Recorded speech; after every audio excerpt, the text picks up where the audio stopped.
And we've got a really great surprise for you. This is VIP, exclusive access to Taronga behind the scenes. The zoo isn't even open yet.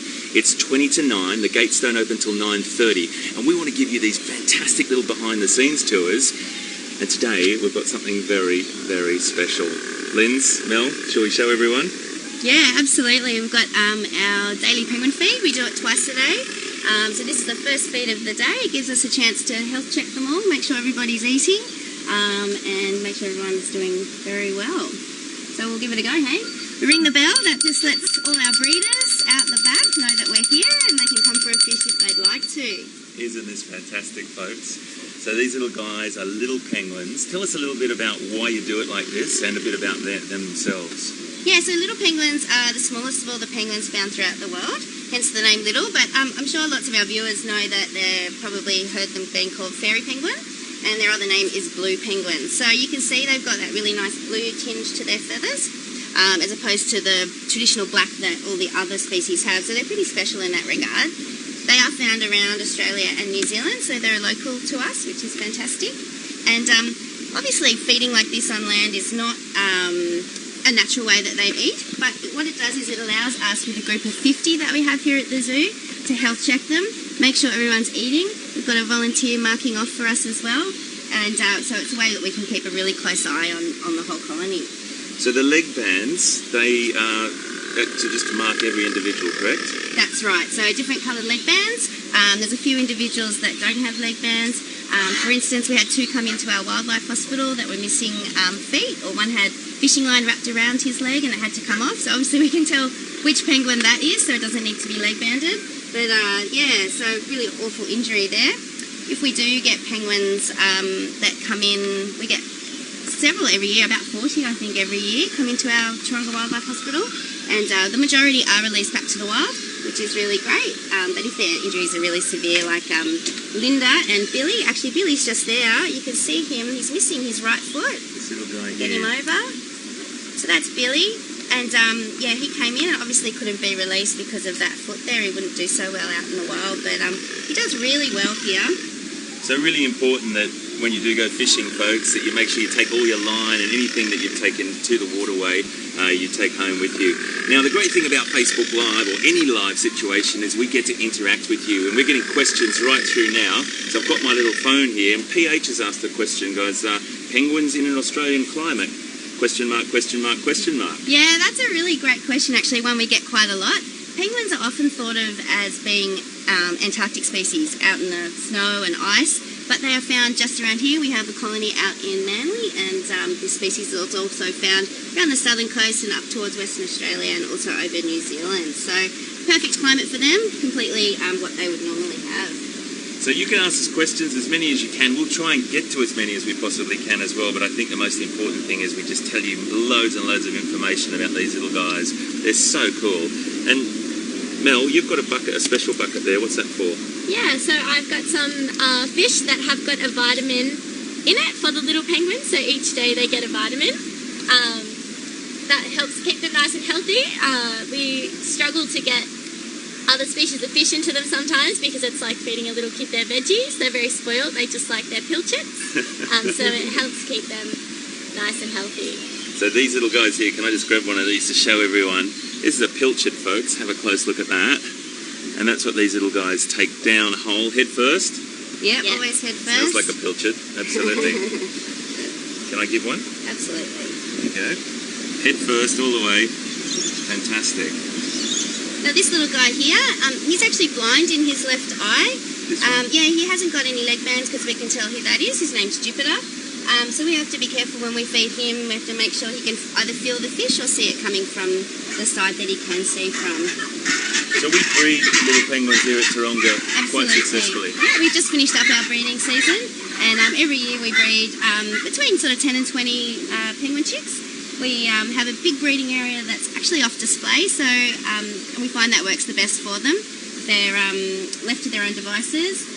We only go and check them once a day, make sure it's all very quiet, and they do really, really well that way. If we disturb them too much, then they're likely to just leave their eggs and not rear them. So yeah, we have a lot of success with a real hands-off kind of approach to their breeding. Fantastic. We've got a great question here from Alia. Great, thanks for watching, Alia. Great to have you on board with us on this VIP exclusive access at Taronga. You've asked, what can we do to help these little fellas? Oh, sorry, that was Darcy. My apologies. Oh yeah, what a fantastic question, Darcy. That's absolutely fantastic that you're asking what you can do to help. One of the main things, well, there's several things actually. We really like to promote sustainable seafood. We're fishing out our oceans, and not only will there be no fish left for us to eat, but also for beautiful creatures like these little penguins and all other marine animals. So we like to ask people to look for a special logo. It's a fish tick from an independent organisation called the Marine Stewardship Council. It's an MSC blue fish tick logo, and you'll see it more and more. It's really great. It's gaining a lot of momentum. You'll see it on different species of, different brands of fish around the supermarket. And if you're buying fresh seafood, just ask the supplier, is it sustainable? Even if they don't know, it's good to get that message out there. The other really big one is marine pollution. So we like to take three for the sea. I don't know if you've heard that catchphrase before, but basically if you're out there on our beaches, you see some rubbish lying around, even if you didn't put it there, just grab it, pop it in a bin, because it's so detrimental to so many marine animals out there. Absolutely. So Alia, I do apologise. I'll come back to you now with your question. Alia said, how many penguins do you have at the zoo? We've got 50 little penguins at the zoo and 2 Fiordland crested penguins, so quite a lot. And Simon's just come through. The questions are coming through thick and fast. Thanks very much for watching, everyone. Simon wants to know, why can't they fly? Well, they actually don't have bones like flighted birds. So flighted birds have hollow bones. These guys don't. They do. We do like to say that they fly through the water, though. When you see them underwater, they certainly have amazing speed and agility. So that's why people kind of think they're kind of the flyers underwater. They really do look like they fly underwater, don't they?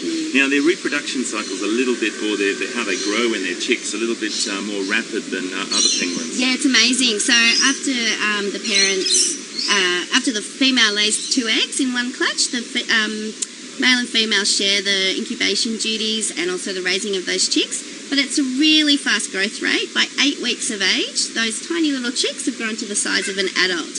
Then the parents' work is done. They'll go off to sea, feed up after a fantastic rearing period, and then those little chicks will wander out and then just go to sea by themselves. So all of their behaviour is actually instinctual. None of it's taught by their parents. Now we've got another question through from Raquel. Hi Raquel, thanks for joining us at this VIP exclusive little behind the scenes. And she wants to know, how many fish would they eat in a day? So on average, they eat 20% of their body weight. So it's pretty massive amount, and it can be even more when they're breeding and they've got babies to feed. I think our record was one penguin ate 20 fish in one sitting once or something like that. So massive appetites. They digest it really fast. They have really high metabolisms. But yeah, quite a lot. Great question, Raquel. Now, I think the question on everyone's lips, anyone that's watching, is going to be, can we do this? Can the public, can our guests come and have this experience? Yeah, they actually can, Hayden. Not right here, but we do have a special group of penguins. They're our younger birds, so they're not breeding at the moment, and there's 4 spots available every day. It's first in, best dressed, so you've got to be quick to get those spots because they do fill up fast, but you can come in, get nice and close to our penguins and have a go at feeding them. So it's $49.95. You have to book at the zoo. You can't book online. And as Lynn's just said, it's only 4. I'm just moving to the side here because this is this little one with blind Jupiter, one blind eye. So I want him to get. It's a he, isn't it? It is a he, yeah. I want him to get some there. So yeah, it's really great to look at this. This is great. Jupiter's just stayed back and said, "I'm going to." Finish off what everyone else can't. So, and Hayden, if you see that one next to him that's looking a bit fluffy, looks like he's got a bit of a fluffy coat on there. He's just coming through the molting periods. Penguins molt once a year, and most of ours have been through it, but there are a few stragglers like him that are just getting those new feathers through. Right, and when they come off out of that molt, they look really blue and beautiful, don't they? That's right. So Jupiter hasn't gone through that yet. His feathers are all a year old, but he'll be feeding up, getting nice and fat to go through that molting period very soon. Got a great question from Steph. Welcome on board into this little VIP access again to you too. Steph wants to know, do they all have names? Absolutely they do. We have some pretty funny names actually. We like to have a bit of fun with it, but it's actually really important. When we breed our penguin chicks, because we get so many, we kind of come up with a theme each year. Helps us come up with that many names, and also, more importantly, it helps us remember what year they're from. So we don't need to necessarily go back to records to work out what age they are. We can go, oh, that was the chocolate bar theme, for instance, or Jupiter was the solar theme, and then we can work out how old they are really quickly. Got a great question from Curtis. Fantastic question, mate. How much time do they spend in the water in a day? Oh, Curtis, that's a difficult one. It depends on the time of year. They obviously spend more time in the water outside of breeding season. When it's breeding season, they're pretty much always on the land. Our younger ones over the other side spend most of the day in the water, and that's very natural for them because they're not breeding and they just want to go and swim and have a good time. It's such a fantastic experience, and we're going to keep doing this sort of thing for you folks. We're going to try and do behind-the-scenes tours, behind-the-scenes exclusive access in the mornings before the zoo opens. But just to remember, that's $49.95 for that experience, and you have to book it at the zoo. The best thing to do is to ring up before you come, isn't it? Just to make sure. And there's a chance that just the odd occasion that they might not be doing it that day. Yeah, that's right. So very occasionally we can't run our penguin encounters, but it's usually something to do with the health of our animals, so that always takes priority. When we, the encounter group obviously is just our younger penguins, so once we breed new ones they will go over, and we close encounters for about a week just to get them used to that. It's not very normal for them to come up to different people every day, so we do want to make them as comfortable as possible, so we give them a nice break from that while they're learning to do so. Jupiter's just trying to get one last one in. There we go. I think he's had his fill. Well, absolutely fantastic to have you on board, folks. Really, really great. And as I said, you can come and have this experience. Give the zoo a bit of a call first. There's a great idea. But it's just been wonderful to have you on board. Thank you, Mel. Thank you, Linz. Just a great time. And every time I do something like this, I just remember how lucky we are to work at Taronga Zoo. So we'll see you next time. And thanks very much for watching. Judy still wants